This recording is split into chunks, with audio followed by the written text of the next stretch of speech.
መራር እውነታ እንግዲህ ሰሞኑን አንዲት ውይይት አድርጌ ነበር ከዋብያ ኡስታዝ ጋር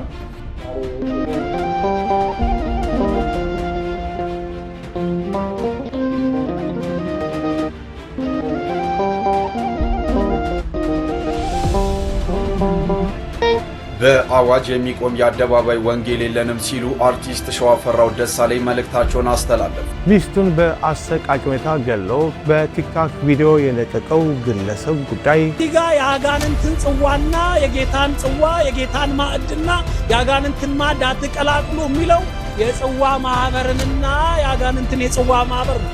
አዲስ አበባ ላይ ምርጫ የምንቀበለው ደም ነው የሚፋሰሰው የምንፋሰሰው። ለዚህ ደግሞ ቀይሮ ከዳር እስከ ዳር ተዘጋጅቷል። ወንድማችን እፎይ ለሚነሱበት ጥያቄዎች ሁሉ ተገቢው ምላሽ ለመስጠት በዝግጅት ላይ ነው ማለት ነው። ሰላም ጤና ይስጥልኝ። እንዴት አደራችሁ? እንዴት ዋላችሁ? እንዴት አመሻችሁ? አምላክ ቅዱስ እግዚአብሔር ስሙ ዛሬም ዘወትር የተመሰገነና የተወደሰ ይሁን። ዛሬ እንግዲህ ከፍተኛ በጧቱ ሀዘን ነው ከቤተክርስቲያናችን የተሰማው። ለመንፈሳዊ በዓል የንግስ ጉዞ የተጓዙ ወንድሞቻችን እህቶቻችን ሙሉ ለሙሉ ጀርባው ሰጥሞባቸው ቁጥራቸው ያልታወቁ ወንድሞችና እህቶች እንዳረፉ ነው እየሰማን ያለ ነው። ለማንኛውም ይህን ቪዲዮ ሼር አድርጉት። ከዛ በተጨማሪ መግቢያ ላይ እንደተመለከታችሁት አንዳንድ የምናያቸው ርዕሰ ጉዳዮች አሉ። ዛሬ ዕርገተ ክርስቶስ ነው። እንኳን አደረሳችሁ አደረሰን እላለሁኝ። እስቲ ምንድነው የተከሰተው የሚለውን ነገር እንግዲህ ዛሬ የተለያዩ ሚዲያዎች ነው ይህን ነገር እያሰራጩ ያሉት። እንግዲህ እንደምትመለከታቸው ወንድሞች ሁሉም ነፍሳትን ለማዳን ብለው እንደምታዩቸው ገብተው ለማዳን እየሞከሩ ነው። ነገር ግን እስካሁን በህይወት የተገኘ ሰው የለም።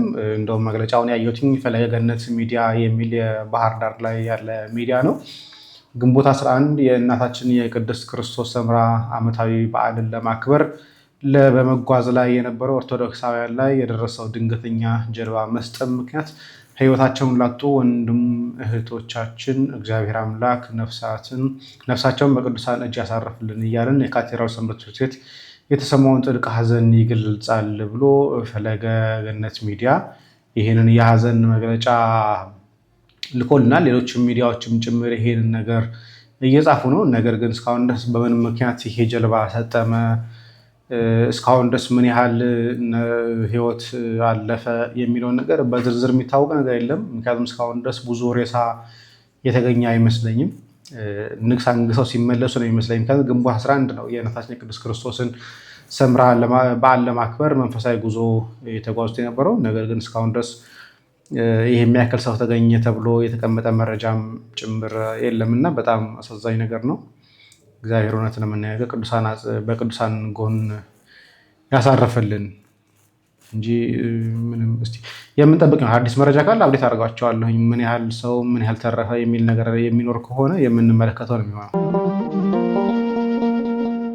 ይችገን አልፋልኝ በዓይኖቼ እስከማያት አንተ ኃያል መልአክ ነፍሴን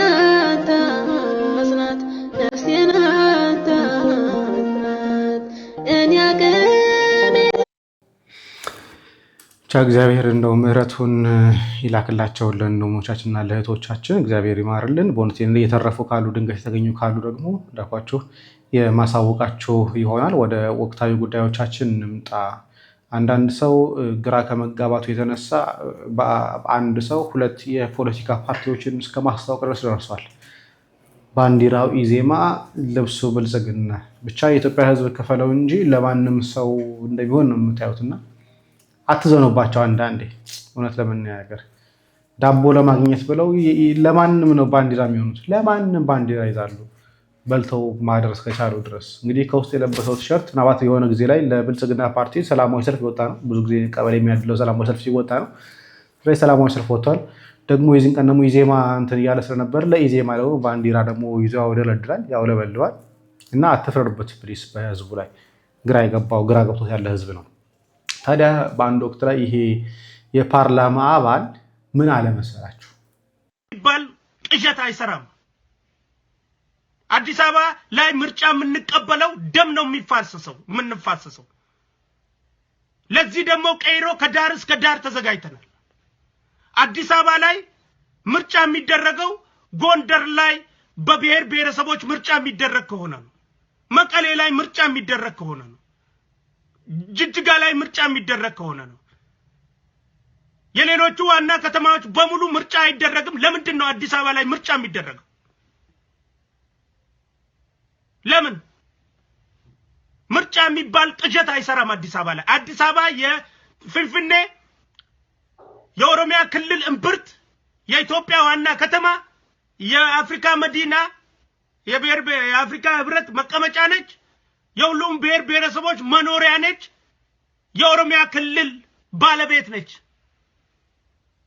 ኦሮሚያ ልዩ ጥቅም የሚለውን ነገር አንፈልግም። ልዩ ጥቅም ከመሬታችን አንፈልግም። እኛ አንፈልግም። መቼም ቢሆን ልዩ ጥቅም መቼም ቢሆን ከኦሮሚያ ምንም አይነት ልዩ ጥቅም አንፈልግም። በአፍንጫችን ይውጣ እንዴ! ከራሳችን ሀብት ልዩ ጥቅም እንለምናለን እንዴ? ውርደት እኮ ነው፣ ቅዠት እኮ ነው እንዴ! ኧረ ወደ አእምሯችን እንመለስ።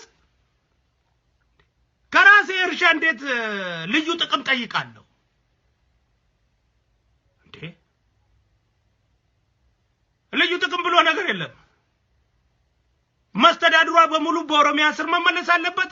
ልክ እንደ አዳማ እንዴ! አምቦ የኛ ነው እያሉ የሚደፍሩ ደፋሮች አዲስ አበባን ዝም ስንላቸውና ስናዳምጣቸው ይቃዡ እባክህ ብለን ዝም ብንላቸው አምቦ የኛ ነው እያሉ ነገ ናዝሬት የኛ ነው ሊሉ፣ አሰበ ተፈሪም የኛ ነው ሊሉ እኮ ነው። እየሄዱ ጅጅጋም የኛ ነው ሊሉ ነው። አዋሳም የኛ ነው ሊሉ ነው። ተጠንቅቀን ማወቅ አለብን። ያማየውን ከሆነ ግን በውድም በግድም ወደ አንቀጽ 39 መምጣታችን አይቀርም። ለልጆቻችን በቂ ሰዓት ሰጥተናቸዋል። ልጆቻችንን አዳምጠናል። ዶክተር ለማንም አዳምጠናል። አብይንም አዳምጠናል። አንድ ጥያቄ ይቀራል። እንግዲህ ሰው የፓርላማ አባል የሆነ ጊዜ ላይ ስለ አዲስ አበባ ህዝብ ሲናገር የአዲስ አበባ ህዝብ እኮ አባቱን አያውቅም ብሎ ሲናገር የነበረ ደፋር ነው። ከዛ በተጨማሪ ራስ ገዝ የሚባሉ ከተሞችን አያውቃቸውም። አዲስ አበባና ድሬዳዋን ራስ ገዝ መሆናቸውን አልነገሩትም። ዝም ብሎ ነው ተመዝግቦ የገባ ወደ ፓርላማ። ሰው መርጦት እንኳን አይመስለኝም። እንደዚህ አይነት ሰዎች እንዴት እንደሚመጣቸው ባላውቅም አዲስ አበባና ድሬዳዋ ራስ ገዝ ስለሆኑ ራሳቸውን ችለው ነው ምርጫ የሚወዳደሩት። ስለዚህ ድሬዳዋም ወይ ኦሮሚያ ነች በሉና ምርጫውን አቁሙት፣ ወይ ደግሞ የሶማሌ ነች በሉና ምርጫውን አቁሙት። ምክንያቱም ኦሮሚያ ድሬዳዋ ላይ ሁለቱ አካላት ናቸው የሚፈራረቁበት። ሶማሊያ 4 ዓመት ይገዛል፣ ከዛ ደግሞ ኦሮሚያ ደግሞ 4 ዓመት ይገዛል። ድሬዳዋ ላይ እየተሆነ ያለው እንደዛ ነው። ስለዚህ ለአንዱ ጠቅላችሁ ውስጡና ገላግሉት። እንደዚህ አይነት ሰዎች በነገራችን ላይ ቦታ ሲይዙ ምን ሊፈጠር እንደሚችል መድኃኔዓለም ክርስቶስ ይወቅ። ወደ ወንድማችን አኬ ልምጣ። መምህር ዘሪሁን ሙላቱ እንግዲህ በጣም ጥሩ ያልሆነ አካሄድ እየሄዱ ነው። ከማን ጋር እልህ እንደተጋቡ አላውቅም። ወይ ደግሞ ቅዱስነታቸው ፓትርያርኩን ስለተናገሩ እንግዲህ ወይ ተረግመው ከሆነም እርግጠኛ አይደለሁኝም እና በጣም ደስ ማይል ነገር ተናግረዋል። ጥያቄ ይቀራል። ከዚህ ለየት የሚል አንደኛ ቆሮንቶስ ምዕራፍ 10 ከቁጥር 21 ላይ እዚህ ጋር የአጋንንትን ጽዋና የጌታን ጽዋ የጌታን ማዕድና የአጋንንትን ማዕድ አትቀላቅሉ የሚለው የጽዋ ማህበርንና የአጋንንትን የጽዋ ማህበር ነው። ስለ ስጋው ደግሞ ስለ ታቦትም የሚያወራ አይደለም፣ ስለ ሰንበቴ ቤት ነው የሚያወራው። ሰላም ለእናንተ የኔ ተወዳጆች እንዴት አላችሁልኝ? ይህ ወንድማችን በጣም በተደጋጋሚ በስህተት ላይ ስህተት እየጨመረ አውደ ምህረቱን ተራ የቲክቶክ አውደ ምህረትን ለማስመሰል ሲሞክር እያየን ነው። በጣም ከታላቅ ይቅርታ ጋር ማለት ነው። ከዚህ ቀደም አንድ የተሳሳተ ስህተት አለ፣ እሱ ላይ እመጣበታለሁ በቀጣይ ቪዲዮ።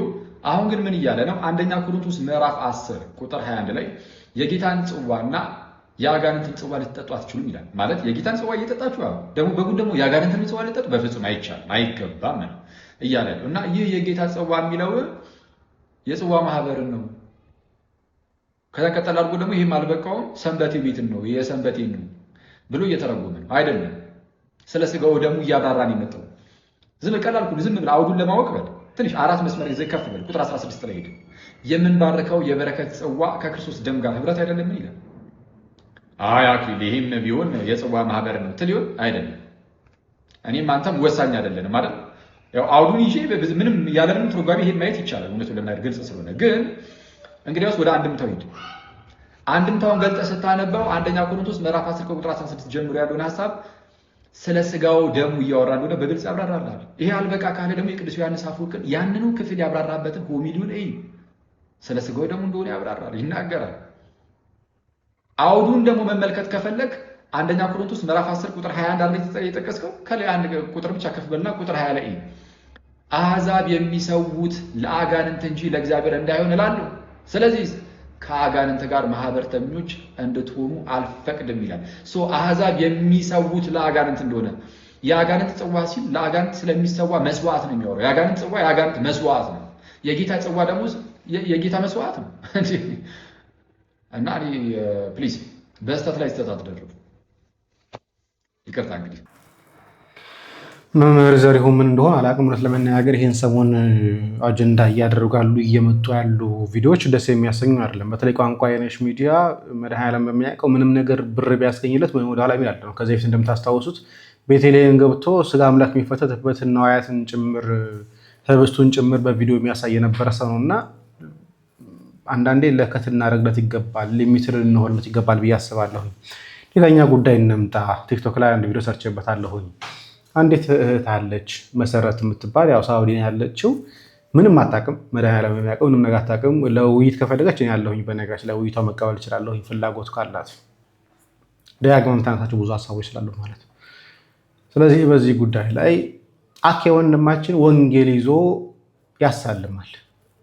በይካችን ደግሞ ወንጌል ሲሳለም ደግሞ ጥላ ለክብሩ ለወንጌል ጥላ ለወንጌል ክብር ጥላ አብሮ ይሄዳል። ለግለሰቡ ሳይሆን ለወንጌል ነው። ብዙ ጊዜ አሁን ላይ ግን አንዳንዶች ለራሳቸውን ጥላ ለወንጌሉ ጥላ ይያዛል። ታዲያ ይሄንን ቪዲዮ አይታ እንዲህ ብላለች።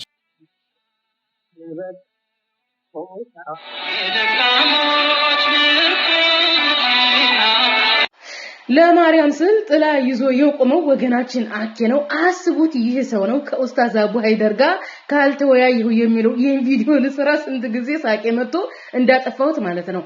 ስዕሉ ምን እንዳይሆን ነው ጥላ ዘርግቶለት የያዘው? ፀሐይ እንዳይመታው፣ ንፋስ እንዳይመታው፣ ምች እንዳይመታው። ሲቀጥል የማርያምን ስዕል ማን የሳላት? ማርያምን ያያት አለ? የለም። አንደኛ ነገር። ሁለተኛ ነገር አከያዘው ለወንጌሉ ነው ጥራ ያዘው። እሷ ግን መናገር የፈለገችው በአንድም በሌላም ወላዲተ አምላክን እመቤታችንን ስለሆነ እሷን መናገር የፈለገችው ስለዚህ በአንድም በሌላም ብላ አዟዙራም ያልተባለውን የተባለውን ምንም ሳታረጋግጥ ምንም ሳትል መሳደቧ ገባች። ነገር ማርያም የፈጣሪ እናት አይደለችም። ሶስተኛ ነገር ወላዲተ አምላክ እመቤታችን ቅድስት ድንግል ማርያም በጉባኤ ላይ እንዳለውም በመጽሐፍ ቅዱስም እንደሚናገረው የክርስቶስ እናት ነች። ክርስቶስ ደግሞ አምላካችን መድኃኒታችን ጌታችን ነው። ስለዚህ የእሱ እናት በመሆኗ የአምላክ እናት እንላታለን። በሉቃስ ወንጌል ምዕራፍ 1 ቁጥር 35 ላይ እንደሚናገረው የሚወለደው ልጅ የልዑል እግዚአብሔር ልጅ እንደሆነ ይናገራል። የልዑል እግዚአብሔር ልጅ ደግሞ እግዚአብሔር ነው። አይ የልዑል እግዚአብሔር ልጅ ሌሎች የሚባል ከሆነ እስቲ መሐመድ የአላህ ልጅ የተባለበትን እንደምንም ብላችሁ ተፍተፍ ብላችሁ አምጡና እንያችሁ። አክሊል እንግዲህ ጥላ ይዟል፣ ለስዕል ጥላ ይዞ ቆሟል። ይሄ ግልጽ ጣዖት ነው። እንግዲህ ግልጽ ጣዖት አምላክ የሆነ እንዴት ነው ከኡስታዝ አቡ ሀይደር ጋር ልወያይ የምትለው? ኡስታዝ አቡ ሀይደር የኢየሱስን አምላክ ነው የሚያመልከው፣ አንተ ደግሞ ኢየሱስን ነው የምታመልከው። ይኸው የኢየሱስን ለአላህ ራሱ አምላኩ ኢየሱስ ክርስቶስ እንደሆነ መጽሐፍ ተጠቅሰን መናገር እንችላለን። ምክንያቱም አላህ ፍጡር ነው። አላህ ፈጣሪ አይደለም። አላህ ከመሐመድ ህሊና ተጨምቆ የመጣ የጭንቀት ውጤት እንጂ ፈጣሪ እንዳልሆነ ብዙ ማስረጃዎችን ማቅረብ እንችላለን። ግን ዝም ብለን ጽሏን አስለ ጥላይ ዘላቁ መሃል በነገራችን ላይ አይ ቲንክ ያው አኪ አረቄና ጠላ ይወዳል ስለተባለ ዝክር እዛ ዝክር ጠላና አረቄ ለመጠጣት ነው እንጂ አጋጣሚ ሲሄዱ በነገራችን ላይ አንድን አካል በሙግት ማሸነፍ ሲያቅት በሀሳብ ማሸነፍ ሲያቅት ፐርሰናል አሳሲኔሽን ወይ ደግሞ ካራክተር አሳሲኔሽን ይባላል። ግለሰቡን ማጥቃት ወደ መሄድ ማለት እንግዲህ አሁን አክሊል የዛን ጊዜም ታስታውሱ ከሆነ እዚህ ላይ ቻናል ላይ አቀርበዋለሁኝ። በጨዋነት ነው ኡስታዝ ወሂድን አቡ ሀይደር መወያየት የሚችል ከሆነ ሳዲቅ ማለት ነው መወያየት የሚችል ከሆነ በአግባቡ ለመወያየት ይኸው በአግባቡ ጠይቄዋለሁ ብሏል እንጂ በስድብ አልጠራም። ነገር ግን የወሃቢያ አካላት የአክሊልን አቅም ስለሚያውቁ የንባብ አቅሙ ስለሚያውቁ እሱን ለማሸማቀቅ እሱን ወደ መሳረፍ ግን ተደራጅተው አሁን መጥተዋል። ምክንያቱም የፎይ ሀሳብ ስላልተሳካላቸው ማለት ያዙት ቲንክ የሚያምንበት ሁሉ አይመስለኝም። እና አስባችሁታል እንግዲህ ማህበረሰብ ከዚህ ማህበረሰብ ጋር እየኖር ይህ ማህበረሰብ ነው ለስዕል በጠራራ ፀሐይ ጥላ የሚዘረጋ ነው እንግዲህ ራሱን እንደ አማኝ ቆጥሮ ሃይማኖታዊ ውይይት የሚለው ማለት ነው።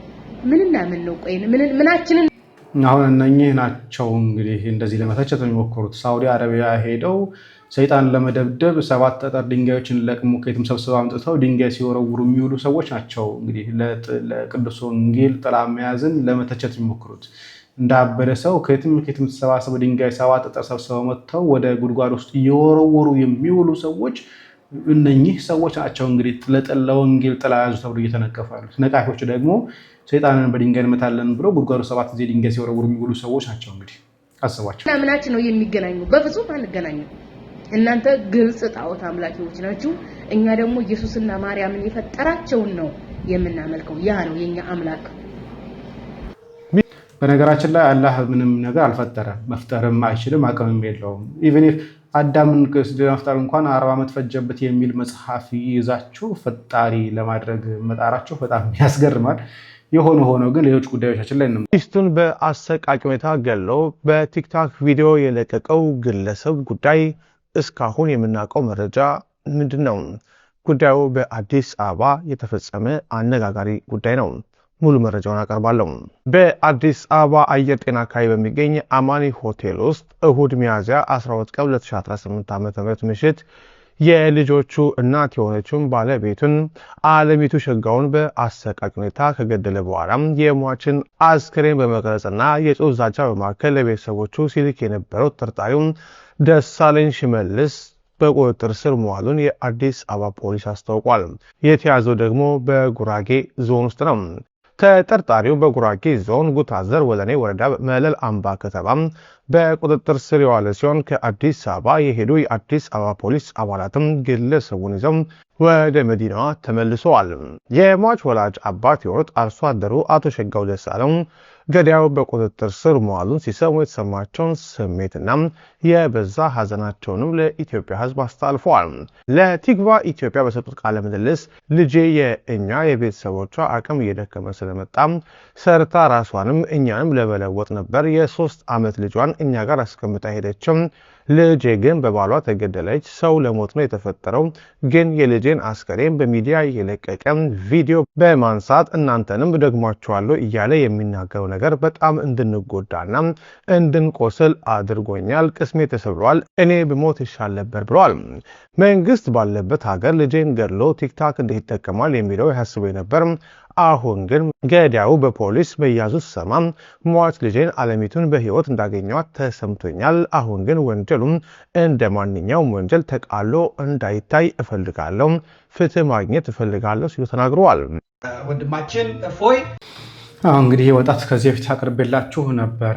አንድ ወንድማችን በዘገበው ዘገባ ላይ ለቤተሰቦቹ ጭምር ቴክስት አድርጎ ከፈለክ ዳታ አብራና እንዴት እህትህን እንደገደልኳት ቪዲዮን ተመልከት ብሎ በቴሌግራም ጭምር እስከ መላክ የደረሰ ደፋር ሰው ነው። መቼስ ብዙም ጊዜ እንደዚህ ወንጀል የሚፈጸሙት በህግ ላይ ያሉ አካላት ተመጣጣኝና ተገቢ የሆነ እርምጃ ስለማይወስዱ ይመስለኛል። ብዙ ጊዜ ላይ እንደዚህ አይነት ህጎች በመዳከማቸው ምክንያት ነው የሰው ልጅ ሞት እየጨመረ የመጣው። አግባብ ያለውና ተገቢ ቅጣት ቢቀጡ ኖሮ እንደዚህ መሳለቂያና መዛባበቻ አንሆንም። ዘመድኩን ጋር ልምጣ። ቅድም አንድ ቪዲዮ ለቀይላችኋለሁ፣ ያላያችሁት እሱን እዩት። ዘመድኩን ግን ስለ እፎይ እንዲህ ብሏል። እፎይ ለሚነሱበት ጥያቄዎች ሁሉ ተገቢውን ምላሽ ለመስጠት በዝግጅት ላይ ነው ማለት ነው። በቤተ ክርስቲያን ደረጃ አቋም ተወስዶ በጌታ ላይ፣ በስላሴ ላይ፣ በድንግል ማርያም ላይ፣ በመጽሐፍ ቅዱስ ላይ ለሚነሱ ከእስልምናው አካባቢ ለሚመጡ ጥያቄዎች ደፍሮ መልስ ለመስጠት የሞከረ ሰው አልነበር እና እንግዲህ ሊቃውንቱ ቢፈሩ፣ ሰንበት ትምህርት ቤት ተማሪዎች ቢፈሩ፣ መምህራኑ ቢፈሩ ወይም ባይፈቅድላቸው እግዚአብሔር ይህንን ልጅ አስነስቶታል ማለት ነው እና ግሩፕ ልጆችም ወንድሞችም ጓደኞችም አሉት እነ ክርስቲያን ምናምን የሚባሉ ልጆች አሉት። ይሄ ልጅ አስነስቶታል። ይሄ ልጅ ሰንበት ተማሪ አይደለም። ይሄ ልጅ የመንፈሳዊ ኮሌጅ ምሩቅ አይደለም። ይሄ ልጅ የአብነት ተማሪ አይደለም። ይሄ ልጅ ዲያቆን አይደለም። ይሄ ልጅ ካህን አይደለም። ይሄ ልጅ ሰበካ ጉባኤ የህንፃ ሰሪ ኮሚቴ አይደለም። እግዚአብሔር እንዲህ ነው የሚመርጠው።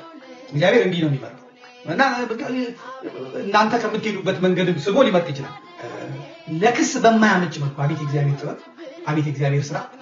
በእፎይ ማን ይወቀሳል? ሪስኩን የሚወስደው እፎይ ነው። የምትከብረው ግን ቤተክርስቲያን ናት።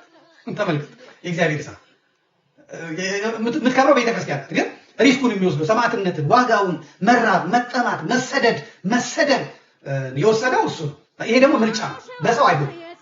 ይሄ ልጅ ይህንን ተከታታይ ጊዜ በዚህ ሁኔታ እነዚህ ግሩፖች ከጸኑ እግዚአብሔር የፈለገው ያሰበላቸው ነገር አለ ማለት ነው። አሁን እኔ እንደሱ ልሁን ብል አልችልም። ብዙዎች አሁን ይመኛሉ እንደፎይ ለመሆን። ብዙዎች እንደፎይ ከሱም በላይ አቃለው ሊሉ የሚችሉ ሊኖሩ ይችላሉ። አረብኛውን የጠነቀቁ ቁርአኑን የጠነቀቁ ሐዲሳቱን የጠነቀቁ ሰዎች ሊኖሩ ይችላሉ። እንደ እፎይ መሆን ይፈልጋሉ። አልተመረጡ። የተመረጠው ለዚህ ጉዳይ እሱ እና እነ እፎይ ከመጡ በኋላ እደግመዋለሁ፣ እነ እፎይ ከመጡ በኋላ በእስልምናው በኩል የሚነሱ ጽንፈኛ ጥያቄዎች፣ ቤተክርስቲያን ላይ ይፈሱ የነበሩ ጽንፈኛ ጥያቄዎች እግዚአብሔር በሚያውቀው ቀንሰዋል። እንከባበር የሚል መጥቷል። በየመስጊዱ ጥያቄ ነው። ሴቶቹ ጥያቄ እየጠየቁ ነው። ሙስሊሞች ጥያቄ እየጠየቁ ነው። ይሄ ማለት ምን ማለት ነው? ይሄ ማለት ምን ማለት ነው ብለው እኛ ላይ ትኩረት አድርገው እኛ ላይ የወረውሩት የነበረው ድንጋይ ተመልሶ ራሳቸውን እየመጣ እፎይ ቤት አትሂዱ፣ ካፊሮች የሚሏችሁን አትስሙ ብለው እንትን ይላል። ይሄ ብቻ አይደለም። ሁለት ቦታ ሆነው የጥንቱ እስልምናና አሁን ወሃቢ ለሁለት ሆነው እነዛም ካቀረቀሩበት ወጥቷል። እፎይ ነፃ አውጥቷቸዋል። ስለሆነ እፎይ የጥንቱን እስልምና ነፃ አውጥቶታል። ወጥተው እንዲናገሩ አድርጓቸዋል፣ እንዲጠይቁ አድርጓቸዋል። እና ይሄ ሰው መጠየቅ ስላለበት ወደ ሚዲያችን እናመጣውና እንጠይቀዋለን። ብዙ ያልተረዳናቸው ነገሮች። ስለዚህ እግዚአብሔር ከፈቀደ እሑድ ዘመድኩን ጋር ሰፋ ያለ ውይይት እንደሚካሄድ ተስፋ እናደርጋለን። ለሚነሱ ጥያቄዎችም ሀሳቦችም ምላሽ እንደሚሰጥም ተስፋ የምናደርግ ነው የሚሆነው ብዬ ተስፋ አድርጋለሁኝ። ስለዚህ እሑድ እንጠብቀዋለን ዘመድኩንን ከወንድማችን እፎይ ጋር ማለት ነው። ሌላኛው እንግዲህ እየተለመደ የመጣው የማያምነውና የሚያምነው አብሮ የመጸለይ ሁኔታዎች እየታዩ ነው ያሉት። ዛሬ እንደውም ሃይማኖት ተቋማት ጉባኤ ግንቦት 16 የጋራ ጸሎት ብሏል። በቤተክርስቲያናችን በነገራችን ላይ የሃይማኖት ተቋማት ጉባኤ የሚባል ተቀባይነት የለውም የማያምን ከሚያምን ጋር ህብረት ስለማያደርግ። ደግሞም አባቶቻችን በመጽሐፍት እንደደነገጉልንም ደግሞ ከማያምን ሰው ጋር አብሮ ቆሞ ጸሎት ማድረግም ተገቢ አይደለም። የተጸልይ ምስለ አርሲሳን የሚላል አይደል? ከማያምን ሰው ጋር ጸሎት አታድርግ ይላል። እና አሁን እንግዲህ የማያምነው መናፍቁም አህዛቡም ተሰብስቦ ከሚያምነው ኦርቶዶክስ ጋር ሲጸልይ ማየት በጣም ቁስል ነው። የሆነው ሆኖ ሸዋፈራው ደሳለኝ ግን እንዲህ በአዋጅ የሚቆም የአደባባይ ወንጌል የለንም ሲሉ አርቲስት ሸዋፈራው ደሳለኝ መልእክታቸውን አስተላለፉ። በአዳራሽ ውስጥ እውነትን አናፍንም ያሉት አርቲስቱ ይህንን በአዋጅና በገደብ ሊቆም የሚችል አለመሆኑንም ገልጸዋል። በሕግና በስርዓት ይሁን የሚለውን እንስማማለን፣ ስለ አደባባዩ ግን ስለ ኢየሱስ ለመናገር የማንንም ፍቃድ አንፈልግም፣ ሰማይ ፈቅዶልናል ሲሉ ነው አጽንኦት የሰጡት። ሰሞኑን የሃይማኖት ተቋማት ጉባኤ በጣም እንዲተላለፍ እንፈልገው ስለሆነ ነው። የሃይማኖት ተቋም የኛ ሰዎች ተሰብስበው ስለ አደባባይ ስብከት ስለመመስከር ውይይት አረጉ። ምን ይወያያሉ? ምን ያወያያል? የት እንመስክር ታዲያ? የት ሄደን እንናገር? መጽሐፍ እኮ የሰጠን ነው። ኃይልን ሳትቀበሉ ከኢየሩሳሌም እንዳትወጡ አለ። ኃይልን በተቀበላችሁ ጊዜ በኢየሩሳሌም፣ በይሁዳ፣ በሰማሪያ እስከ ምድር ዳርቻ አለ። የት እንሂድ? እዚህ አዳራሽ ውስጥ ታፈነን? ኖ፣ ለህዝብና ለአህዛብ ይነገራል እንጂ ይሄ እውነት ይነገራል እንጂ ይሄን በአዋጅ በገደብ ልታቆመው አትችልም።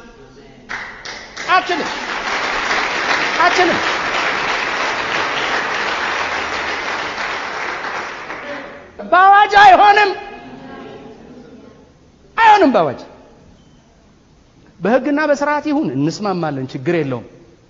አደባባዩን ግን ስለ ኢየሱስ ለመናገር የማንንም ፈቃድ አንፈልግም። ሰማይ ፈቅዶልናል። የማንንም ፈቃድ አንፈልግም።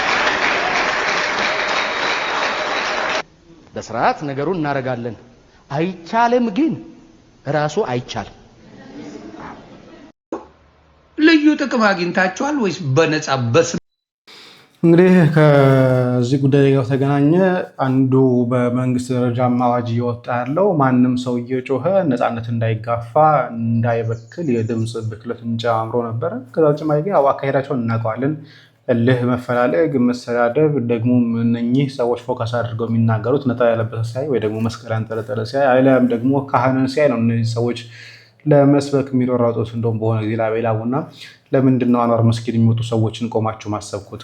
ሰግደው የሚወጡ ሰዎችን የመስቀል ቀን ስለነበር ሰግደው የሚወጡ ሰዎችን ከመስበክ ለምንድን ነው ከአንዋር መስጊድ የሚወጡት ሰብካችሁ ማሰብኩት ሲሉ ነበርና ጉዳዩ እንደዛ አይደለም። ጉዳዩ የእልህ መጋባባት ነው። ጉዳዩ በዛን አቅም አለን ጉልበት አለን ከሚል አንጻር እንጂ ከወንጌል ፍቅር አንጻር እንዳልሆነ እንረዳለን። ምክንያቱም ሐዋርያት ወጥተው የሰበኩት በፍቅር እንጂ ሰዎችን በማደናገር በማወናበድ በማደናበርም እንዳልሆነ መጽሐፍት ይናገራሉ። እናንተ ግን እንደዛ እንዳልሆነ እናውቀዋለን።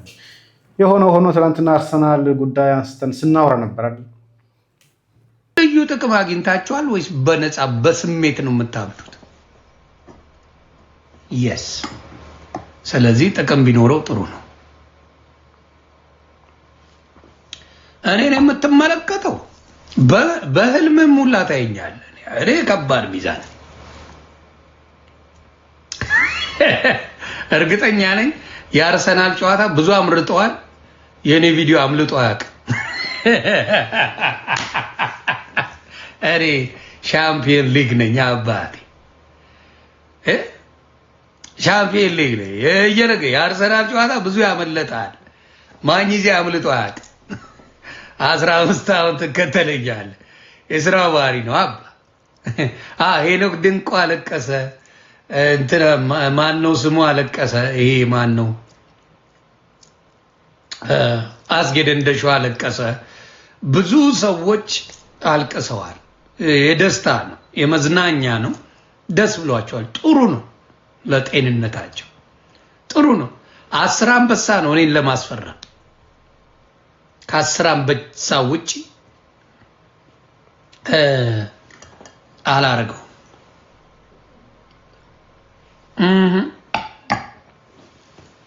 አረ ከጥቅም ጋር አሁን ጉራጌ ሲደግፍ ማሪያ እየሸጠ ነው። በባዶ አያረግም። ጉራጌ ከደገፈ አርሰናል ጀርሲ እየሸጠ ነው። ማንን አይቻለሁ? ሮሚን አይቻታለሁ። ሮሚ የአርሰናል ጀርሲ ትፖሽራለች። ጎበዝ ናት ለጥቅማ። ተሙጋ 1-2 ደርዘን ጀርሲ አይጠፋም የሚሸጠው። እንደዚህ አይነት ጭውት ያህል በባዶ አይደገፍም። ምን በወጣችሁ እና ያንን ነው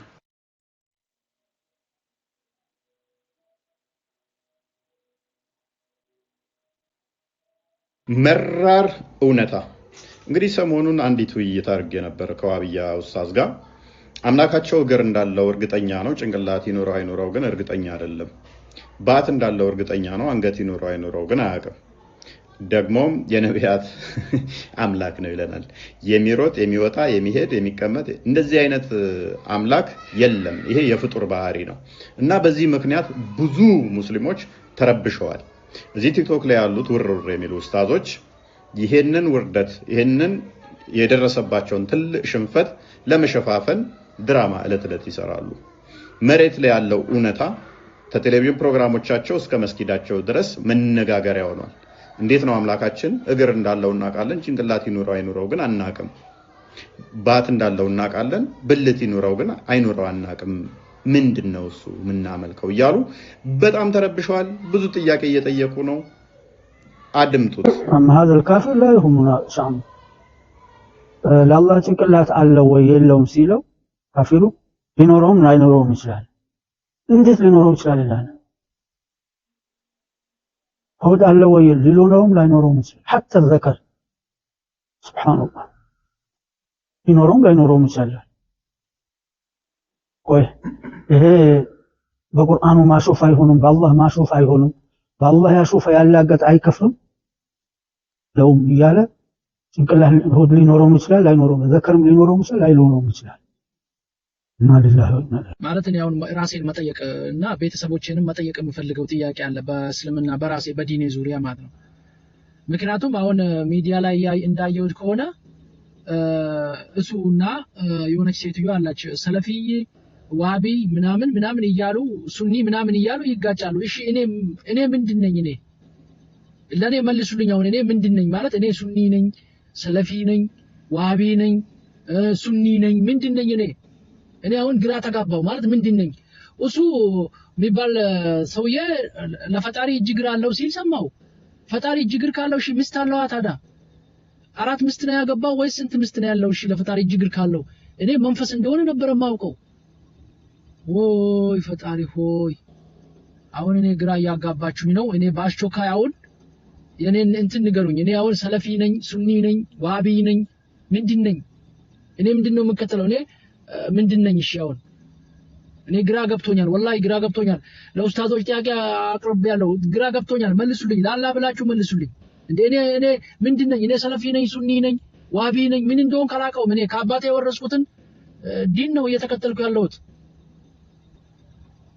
የተናገራቸው ጉዳዮች ከነብዩ ሰለላሁ በፊት ያልተማራችሁ አረጎ እንዴ ነው ነገሩ ዘንድሮ እኔ ስናገር ንግግሬን ጠላችሁብኝ አህባሽ የምትሏቸው ሁሴን ትክክል አይደለም አላችሁ አሉ እሺ ተቃራኒ ሆነው ነው አልኩኝ አሁን ደግሞ እነዚህ ደግሞ አንዲናቸው ብዬ ደግሞ ይሄም ሁሴን ትክክል አይደለም የመለሰው አለ እኛ እኮ ግራ ተጋባን እነዚህ ደግሞ አንዲናቸው ብዬ ማለት ነው አሁን ምንድነው ሁሴን የመለሰው መልስ ትክክል አይደለም ብሎ ሲናገር እውስ ቤት ትክክል ያላችሁ እዚህ ደግሞ መታችሁ ተሳደባችሁ ከዛ ደግሞ ትክክል ትላላችሁ ኧረ እንዴት ነው ነገሩ ግራ ግብት ብሎኛል አንዲ ናቸው ብዬ ነበር እኮ አሁን እንዴት ሁሴን የመለሰው መልስ ትክክል አይደለም አሁን በፊት አላህ ባቱን በጀሃነም እሳቱ ላይ ሲያስቀምጥ ይያልክ የምትናገር ወንድም ኡስታዝ ሆኖ ስማችሁ ወላሂ መስመር ስታችኋል በፍጹም እስልምና ይሄን ትምህርት አላስተማረም በፍጹም ማንንም ሰው እስልምና በጣም እንግዲህ ቅስማቸው እንደተሰበረ በጣምም ግራ እንደተጋቡ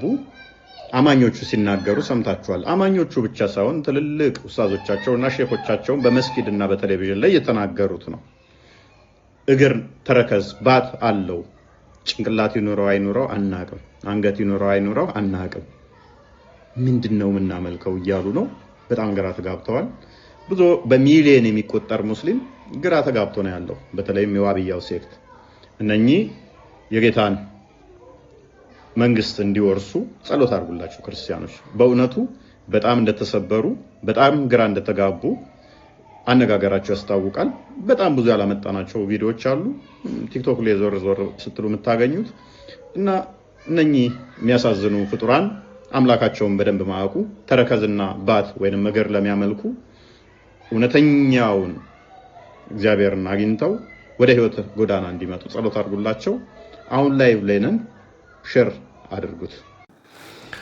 እናመሰግናለን ወንድማችን እፎይን እግዚአብሔር ይስጥልን እናመሰግናለን በእውነት ከዋፍላቸዋል አንድነን ሲሉበት ሲጎሩበት የነበረውን የጎራ መነጽራቸውን አብልቆ የተለያዩ እንደሆነ እየተከፋፈሉ እንደሆነ በደንብ አድርጎ አሳይቶናል ምናልባት እግዚአብሔር ከፈቀደልን በሌላ ሁለተኛ ቪዲዮ እንመጣለን በተለይ ለአንድ ቀብር 170,000 ብር የጠየቀ አንድ አካል አለ ስለዚህ እሱን ይዘን የምንወያይ ይሆናል ብዬ ተስፋ አደርጋለሁ ስለዚህ እዚህ ያላበቃላችሁ ለብዙዎች እንዲደርስ ግን ይህን ቪዲዮ ላይክ እና ሼር ማድረጋችሁን አትርሱ ሰላም እግዚአብሔር ከእናንተ ጋር ይሁን ቸር ቆዩ